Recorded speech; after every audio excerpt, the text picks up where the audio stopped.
Alright guys, Aston Edmonds here with Health and Swellness, and in a recent video I told you I was going to be starting my bulking phase soon. So the point of this video is to lay out everything I'm doing as far as training, nutrition, supplementation, so that hopefully you guys can get a good idea of what I'm doing and then also maybe apply some of these same concepts to your regimen. So some of this stuff is based on science, and then some of it is, some hippie bro science type stuff, and I'll let you guys know which is which. And also some things that I'm doing are going to be experimental. So the first thing is how I'm actually laying out my bulk. Now I want this to be a very slow gaining period, a very long gaining period, to try to minimize fat gain and maximize muscle gain. That way I don't have to spend too much time cutting off the fat afterwards. So I'm planning on doing something that's recommended by Lyle McDonald, which is 4 months bulking and 1 month cutting. Now this seems like relatively short bulking cutting cycles, but if you do 3 rounds of this, that's 12 months in a surplus compared to 3 months in a deficit, which is a lot more time spent gaining and very little time spent cutting. What this is going to help me do is minimize the total fat that I do gain. So I'm aiming for 2 pounds a month or half a pound a week. So at the end of the 4-month bulking cycle, I'll have gained ideally 8 pounds. Now, I can lose anywhere from 4 to 8 pounds in the 4-week cutting cycle. So let's say half of the 8 pounds I put on is muscle, then I can drop that 4 pounds of fat within that 1 month and be back to a relatively lean state for the next bulking phase. Now this is where some of the hippie stuff comes in, and this is kind of just my opinion, but I think everybody has their body fat percentage that their body is used to and comfortable with. Some people are naturally fatter, and some people can, be shredded year round just naturally. And so the idea behind this is that I can, let my body remain relatively lean, get used to being at that state, and change my body fat set point from being naturally fat to naturally leaner, and get my body accustomed to that. Because getting below 10% body fat for me is a lot harder and a lot more unhealthy than it is for some people who are just naturally leaner. So like I said, I'm aiming for 2 pounds a month or half a pound a week. And when looking at your weight gain, what you want to do is you want to weigh yourself every single morning, which is what I'll be doing after I use the bathroom, and at the end of the week averaging that weight together, because there will be daily fluctuations on your weight based on when the last time you ate was, how much water you drank, how much sodium you intook, how much water retention you have. So looking at day to day isn't as accurate as, say, averaging the whole week together. So to ensure that I'm on track, what I want to do is, take a calendar. I'll show an example on the screen now. And I want to plan out what my weekly averages should be from week to week all the way through the 4-month cycle. That way I can ensure that I'm on track. And it takes a lot of the guesswork out, and it takes some of the subjectivity. So sometimes when you're doing it yourself, you can say, okay, well, I only gained this amount, I can increase calories, or oh, I'm gaining too fast, I should back off. But if you have those exact numbers that you should be hitting, then it takes a lot of the guesswork out of it.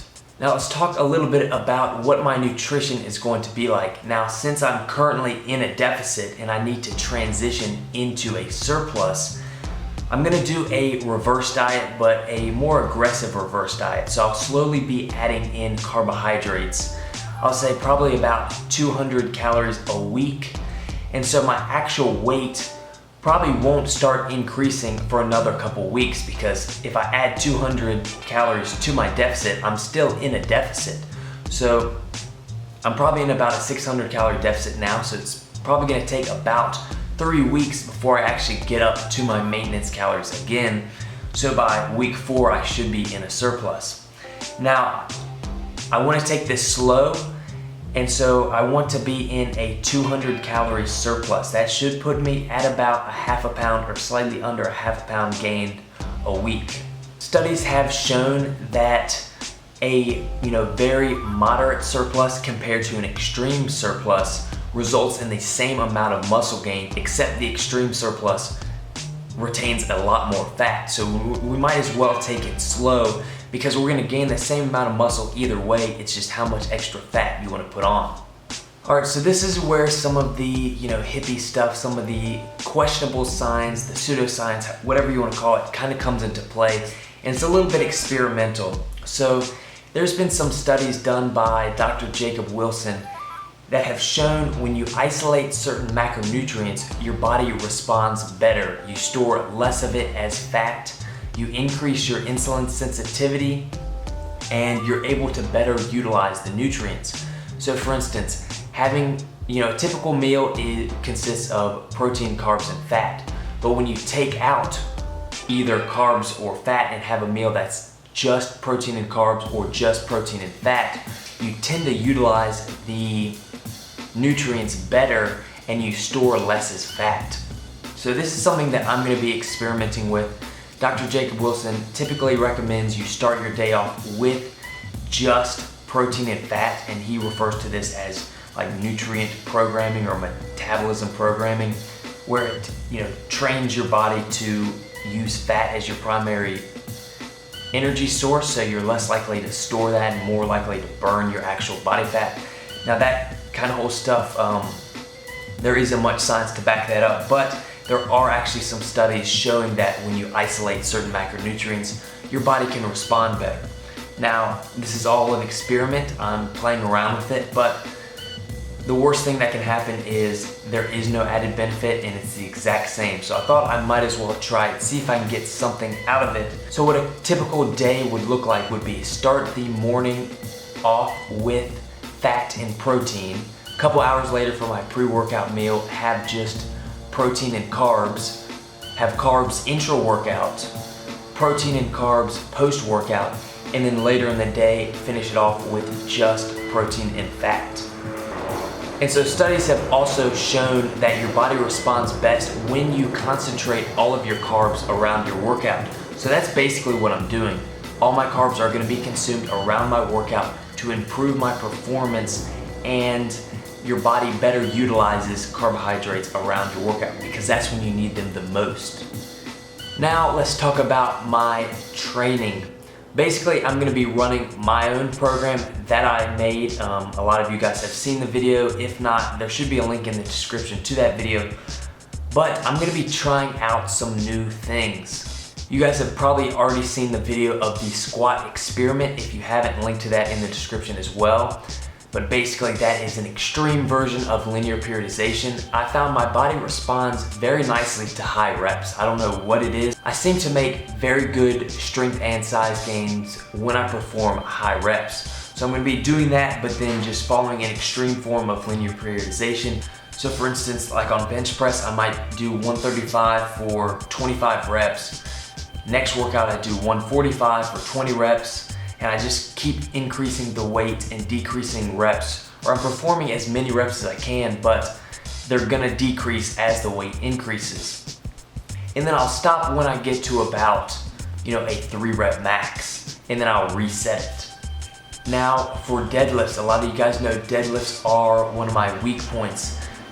And I just recently switched to sumo, and a lot of people say the best way to learn and perfect your sumo form is to start with block pulls, which basically if anybody doesn't know what that is, you're elevating the weight up, so you're reducing the range of motion. This allows you to really get the form and technique of using your hips. It also allows you to slowly develop the hip flexibility needed for sumo, and over time you lower the blocks. As your technique gets better, your hip flexibility gets better. So I'm gonna be using block pulls for deadlift, and then I'm gonna be doing pause conventional deadlifts to really help perfect my form, because I have done these in the past and my form was on point with these, but my form has never been on point with just conventional deadlift.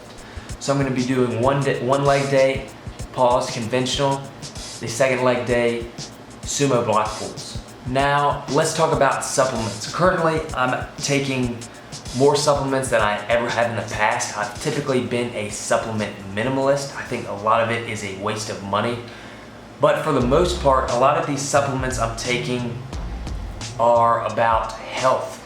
And so if you can improve your health, you can improve performance and give your body a better state to then want to grow. So the first one I'm taking is fish oil. This is, in most people's opinion, a must-have for just overall health. Second, along with that, is vitamin D3. A lot of us are indoors all day long and we get vitamin D3 from the sun. So this is important with, hormone regulation and just overall health. Another one important for athletes is magnesium. A lot of us don't consume enough magnesium in our diets, and that's something that is easily depleted through stress, through training, which training and stress go together. Then we're gonna take the tried and true creatine, 5 grams a day. This, I've never really noticed a difference while taking it, but it's just so dirt cheap that I say, you might as well. Don't buy it from GNC because it's like 30 bucks for 30 servings. I would get it online. I take the Optimum Nutrition. It's like 400 servings for 30 bucks. Another one is pre-workout. This is not a must-have in my opinion, but I like it. I like the effects. I like the added energy I get. It allows me to go a little bit harder in the gym than I otherwise could. Another one is just going to be a probiotic. This is important for digestive health, getting the most out of your food, able to absorb more nutrients from it, and also it just makes you an overall healthier person. Now, here's a questionable one.